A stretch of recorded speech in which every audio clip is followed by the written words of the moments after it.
Bismillahirrahmanirrahim. Assalamualaikum warahmatullahi wabarakatuh.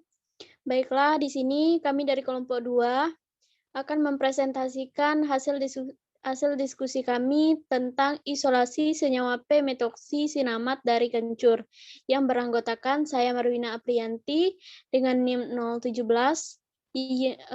Gadis Setia Wulandari dengan NIM 026 dan Yiyin Novela dengan NIM 062.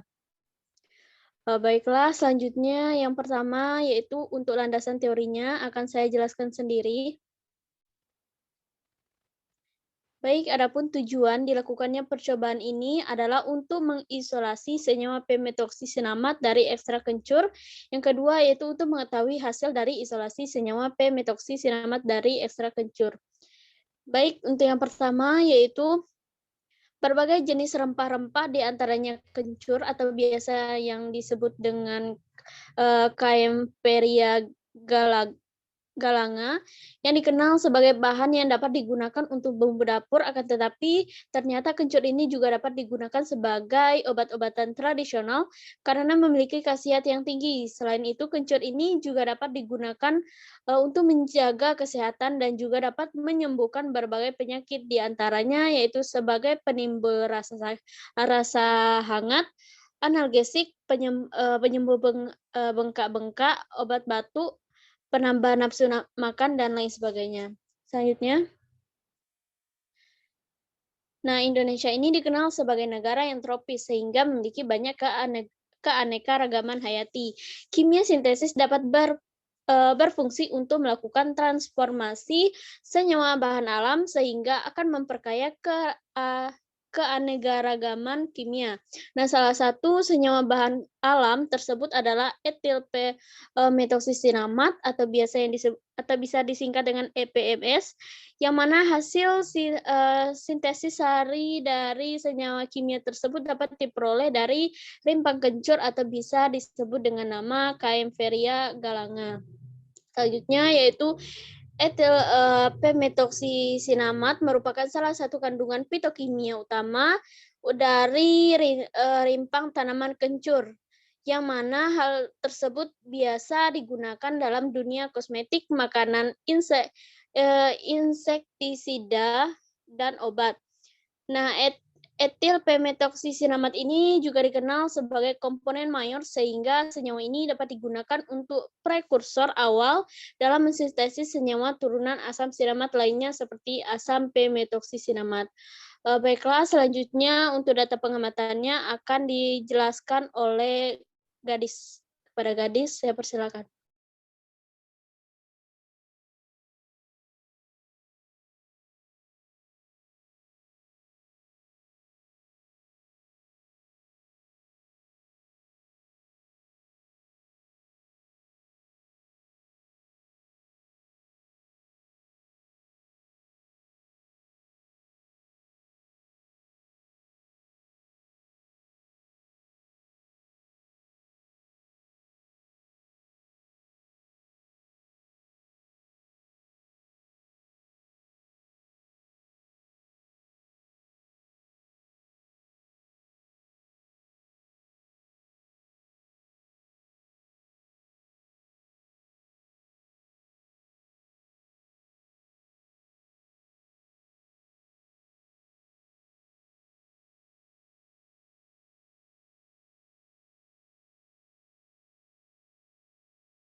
Mohon maaf.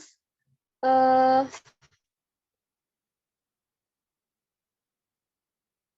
Di sini sebelumnya kami akan menampilkan video yang kami jadikan referensi terlebih dahulu. Kepada Yin dipersilakan untuk menampilkan.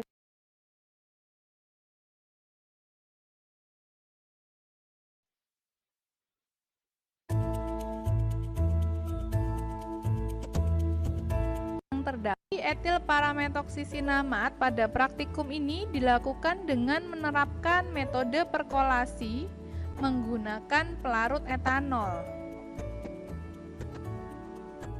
Selanjutnya dibasahi dengan pelarut, kemudian ditutup dan didiamkan kurang lebih 3 jam. Setelah itu, serbuk yang sudah terbasahi dipindahkan ke dalam apakah terjadi kebocoran atau tidak. Bagian bawah perkolasi telah dibasahi pelarut. Serbuk dimasukkan dengan hati-hati. Setelah semua serbuk dimasukkan ke dalam perkolator, bagian atasnya ditutup dengan kertas saring.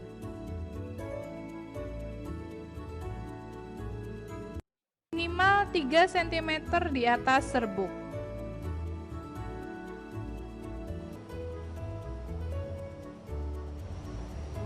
Selanjutnya, perkolator ditutup dan didiamkan setelah pendiaman selama penetesan, pelarut di atas permukaan simplisia dijaga supaya tidak habis dengan menambahkan pelarut secara kontinu. Hasil perkolasi ditampung hingga diperoleh perkolat sebanyak kurang lebih 150-200 ml. Selanjutnya perkolat dipekatkan dengan rotary evaporator hingga diperoleh hasil filtrat pekat sekitar 10-20 ml.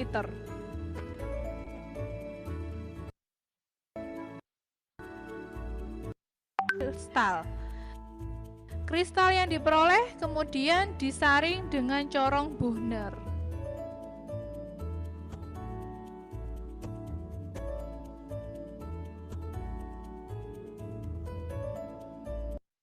Pertama, kristal tersebut dilarutkan hingga tepat larut dalam etanol secukupnya dan dipanaskan dengan menggunakan water bath pada suhu 70-80 derajat Celcius. Dalam keadaan masih panas, selanjutnya ke dalam larutan tersebut ditambahkan air sedikit demi sedikit sambil dilakukan pengadukan. Penambahan air ini harus segera dihentikan saat tepat terjadi kekeruhan dan tidak boleh berlebih. Endapan yang terbentuk selanjutnya dipisahkan dari filtrat dengan cara penyaringan dalam kondisi panas. Filtrat yang diperoleh selanjutnya didinginkan hingga terbentuk kristal kembali.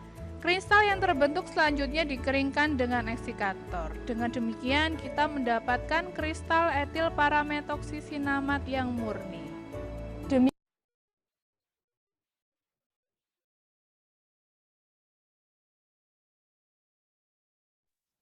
Selanjutnya, saya persilakan kepada Gadis untuk membacakan data pengamatan. Pada Gadis, saya persilakan. Baiklah, pada prosedur yang pertama yaitu serbuk simplisia 100 gram dibasahi dengan pelarut, kemudian ditutup dan didiamkan selama 3 jam. Di sini fungsi alat dan bahannya ada gelas kimia berfungsi tempat simplisia dan pelarut, ada batang pemengaduk berfungsi untuk meratakan dalam membasahi simplisia oleh pelarut, aluminium foil berfungsi sebagai penutup gelas kimia, pipang kecil berfungsi sebagai simplisia, etanol berfungsi sebagai pelarut. Tujuannya yaitu untuk mengembangkan sel dengan sempurna agar aliran cairan penyari akan merata. Hasilnya itu serbuk simplisia basah.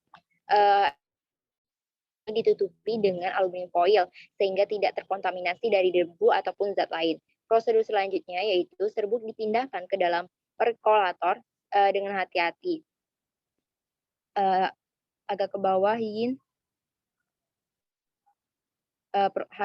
Di mana sebelum digunakan perkolator ini harus dicek apakah ada kebocoran dan bagian bawah perkolator diberi gelas, wol atau kapas yang sudah dibasahi oleh pelarut. Atas izin. Di sini fungsi alat dan bahannya ada alat perkolator sebagai alat dalam melakukan perkolasi, bawah izin, dan ada batang pengaduk berfungsi untuk memindahkan simplisia. Di sini tujuannya untuk mempersiapkan proses perkolasi, hasilnya simplisia telah masuk ke dalam perkolator. Adapun kelebihan dari prosedur ini menggunakan batang pengaduk dalam membantu pemindahan simplisia. Prosedur selanjutnya yaitu prosedur ketiga, serbuk diratakan dengan ditekan-tekan secara perlahan. Maksimal tinggi serbuk 2/3 dari perkolator, lalu bagian atas serbuk ditutupi dengan kertas saring. Di sini alat dan bahannya yaitu ada batang pengaduk berfungsi meratakan simplisia, kertas saring berfungsi untuk batas antara simplisia dan pelarut. Di sini tujuannya untuk meratakan simplisia dan mengatur kecepatan dan pengaliran cairan penyari. Hasilnya yaitu simplisia rata di dalam perkolator. Prosedur keempat, pelarut dimasukkan hati-hati minimal 3 cm di atas serbuk. Di sini adapun etanol berfungsi sebagai pelarut. Di sini tujuannya untuk memasukkan pelarut ke dalam perkolator dan mempersiapkan proses perkolasi. Hasilnya pelarut masuk ke dalam perkolator. Yang kelima, perkolator ditutup dan didiamkan selama 24 jam. Setelah didiamkan, lalu keran dibuka dan ditampung filtrat. Di sini ada aluminium foil berfungsi sebagai penutup dan ada gelas kimia berfungsi untuk menampung filtrat.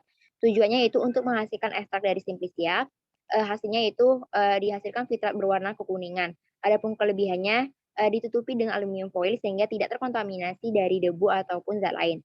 Prosedur keenam yaitu pelarut di atas permukaan simplisia dijaga supaya tidak habis dengan menambahkan pelarut secara kontinu dan hasil perkolasi ditampung hingga hasil perkolasi kurang lebih 150 sampai 200 ml. Agak ke atas izin. Adapun alat dan bahannya yaitu etanol berfungsi sebagai pelarut, pipet tetes berfungsi memindahkan pelarut. Tujuannya yaitu untuk menghasilkan filtrat yang banyak, hasilnya yaitu filtrat berwarna kekuningan. Prosedur ketujuh, perkolat dipekatkan dengan rotary evaporator hingga menghasilkan filtrat pekat 10 sampai 20 ml. Di sini adapun rotary evaporator berfungsi untuk mekatkan filtrat. Tujuannya untuk mengubah sebagian pelarut menjadi uap dan hasil pada prosedur ini filtrat berwarna kekuningan. Kelebihannya yaitu menggunakan alat rotary evaporator sehingga dapat menguapkan sebagian pelarut dan dihasilkan filtrat yang pekat. Prosedur ke-8, filtrat diaduk di atas ice bed hingga membentuk kristal, lalu kristal disaring dengan corong Busner. Nah, di mana batang pengaduk sini berfungsi sebagai pengaduk, es batu berfungsi mendinginkan filtrat, kertas saring berfungsi untuk menyaring filtrat, dan ada corong Busner berfungsi sebagai penompang dalam penyaringan. Tujuannya yaitu untuk menghasilkan kristal, dan hasilnya itu kristal berwarna putih kekuningan. Prosedur selanjutnya,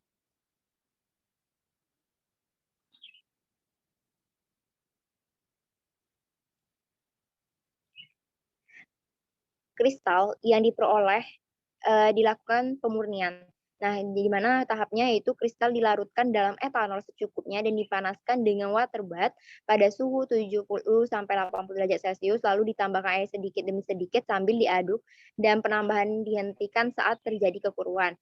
Alat dan bahannya ada etanol berfungsi sebagai pelarut, pipet tetes berfungsi memindahkan pelarut, water bath berfungsi sebagai penangas, air berfungsi sebagai pelarut. Di sini tujuannya untuk mempercepat dalam melarutkan kristal. Hasilnya yaitu kristal larut dalam pelarut dan larutan berubah menjadi keruh. Dari prosedur ini yaitu saat dilakukan pemanasan tidak menggunakan termometer. Seharusnya menggunakan termometer untuk mengetahui suhu yang digunakan. Yang prosedur selanjutnya, prosedur ke-10, endapan yang terbentuk kemudian dipisahkan dari filtrat dengan cara penyaringan dalam kondisi panas. Di sini ada alatnya yaitu kertas saring berfungsi menyaring endapan. Tujuannya itu untuk memisahkan endapan dengan filtrat. Hasilnya, filtrat terpisah dari endapan. Prosedur ke-11 yaitu filtrat yang diperoleh lalu didinginkan hingga membentuk kristal kembali dan dikeringkan dengan eksikator. Di sini ada pun alatnya, yaitu ada botol vial berfungsi untuk tempat kristal, dan tujuan dari prosedur ini untuk mendapatkan kristal yang lebih murni. Hasilnya itu didapatkan kristal etil parametoksisinamat berwarna putih kekuningan. Baiklah, itu saja penjelasan dari saya mengenai data pengamatan. Saya kembalikan ke moderator. Baiklah, terima kasih Gadis. Selanjutnya untuk pembahasan di sini akan disampaikan oleh Yiyin. Kepada Yiyin, saya persilakan. Baik, selanjutnya yaitu pembahasan. Adapun pembahasannya yaitu pada percobaan ini dilakukan isolasi etil parametoksisinamat dari rimpang kencur dengan cara perkolasi dengan menggunakan pelarut etanol, di mana perkolasi ini merupakan cara penyarian yang dilakukan dengan mengalirkan cairan penyari melalui serbuk simplisia yang dibasahi, di mana prinsip perkolasi yaitu serbuk simplisia ditempatkan dalam bejana silinder yang bagian bawahnya diberi sekat berpori, kemudian cairan penyari dialirkan dari atas ke bawah melalui serbuk tersebut. Nah, cairan penyari akan melarutkan zat aktif sel-sel yang dilalui sampai mencapai keadaan jenuh, di mana simplisia yang digunakan yaitu sebanyak 100 gram. Serbuk simplisia dibasahi terlebih dahulu dengan pelarut, kemudian ditutup dan didiamkan selama 3 jam. Hal ini bertujuan untuk mengembangkan sel dengan sempurna agar aliran cairan penyari akan merata. Setelah itu, serbuk dipindahkan ke dalam perkolator yang sudah disiapkan. Sebelumnya, perkolator ini dicek untuk memastikan tidak adanya kebocoran.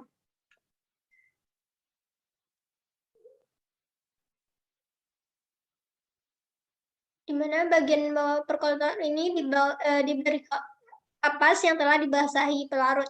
Nah, serbuk dimasukkan dengan hati-hati ke dalam perkolator, kemudian serbuk diratakan dengan perkolator. Kemudian bagian atasnya ditutup dengan kertas saring. Selanjutnya, pelarut dimasukkan ke dalam perkolator hingga serbuk terendam minimal 3 cm dari tinggi serbuk. Nah, selanjutnya perkolator ditutup dan didiamkan selama 24 jam agar simplisia dapat tersari dengan pelarut. Nah, kemudian keran dibuka dan diteteskan untuk ditampung selama penetesan pelarut di atas simplisia dijaga supaya tidak habis dengan menambahkan pelarut secara kontinu. Nah, hasil perkolasi ini ditampung sampai diperoleh perkolat 150 sampai 200 ml. Nah, hasil perkolasi ini dipekatkan dengan rotary evaporator hingga diperoleh filtrat pekat 10 sampai 20 ml. Di mana filtrat yang diperoleh ini diaduk di atas ice bed hingga terbentuk kristal, kemudian disaring dengan corong Buchner. Nah, kemudian kristal dimurnikan dengan larutan dengan etanol sampai tepat larut secukupnya dan dipanaskan dengan water bath pada suhu 70 sampai 80 derajat Celcius. Nah, larutan ditambahkan air sedikit demi sedikit sambil dilakukannya pengadukan, di mana penambahan air ini dihentikan saat terjadinya kekeruhan dan tidak boleh berlebihan.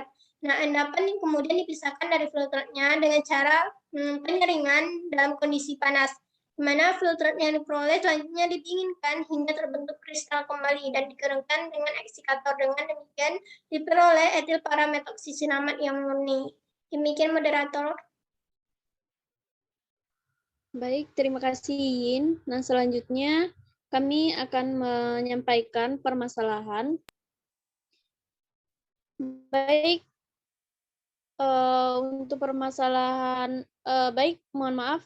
Untuk teman-teman yang ingin menyampaikan permasalahannya, saya persilakan. Izin moderator. Silakan Yin. Jadi apa saja pelarut yang dapat digunakan pada isolasi etil parametoksisinamat dari rimpang kencur tersebut? Demikian moderator. Baik, kepada teman-teman yang bisa menjawab permasalahan dari Yin, saya persilakan. Izin menjawab moderator. Jadi pada proses ekstraksi untuk memperoleh ekstrak dari etil parametoksisinamat ini dapat menggunakan pelarut yang mempunyai variasi kopularan. Nah, di mana seperti etanol, etil asetat, metanol, dan juga N-heksana. Baiklah, itu saja jawaban dari saya, moderator. Baik, terima kasih Gadis atas jawabannya. Kepada Yiyin, apakah jawaban dari Gadis sudah cukup jelas atau ada yang mau dipertanyakan kembali? Baik, terima kasih kepada saudari Gadis atas jawabannya. Namun di sini saya ingin bertanya kembali. Jadi kenapa dapat digunakan pelarut yang memiliki kopularan yang berbeda-beda? Demikian moderator. Baik, di sini saya akan menjawab sanggahan dari Yin, di mana etil metoksisinamat ini adalah suatu ester yang mengandung cincin benzen dan juga cincin metoksi yang bersifat nonpolar yang mengandung gugus karbonil yang mengikat etil yang bersifat agak polar, sehingga dalam ekstraksinya dapat menggunakan pelarut yang mempunyai variasi kepolaran. Baik, bagaimana Yin? Baik, terima kasih kepada Saudari Marwina atas penjelasannya. Saya rasa sudah cukup. Terima kasih. Baik, kepada teman-teman yang lain yang ingin menyampaikan permasalahannya, saya persilakan. Izin menyampaikan permasalahan, moderator. Adapun permasalahan saya, mengapa ditambahkan pelarut secara kontinu pada proses perkolasi tersebut? Baiklah, itu saja permasalahan dari saya, moderator. Baik, di sini saya akan menjawab permasalahan dari gadis, di mana hal tersebut bertujuan agar didapatkannya hasil ekstrak yang banyak, di mana dengan penambahan pelarut secara kontinu tersebut sehingga makin banyak pula senyawa yang terkeluar dari simplicia tersebut dengan adanya hasil pitrat ekstrak yang banyak. Baik, bagaimana gadis dengan jawaban saya? Apakah sudah cukup jelas atau ada yang ingin dipertanyakan kembali?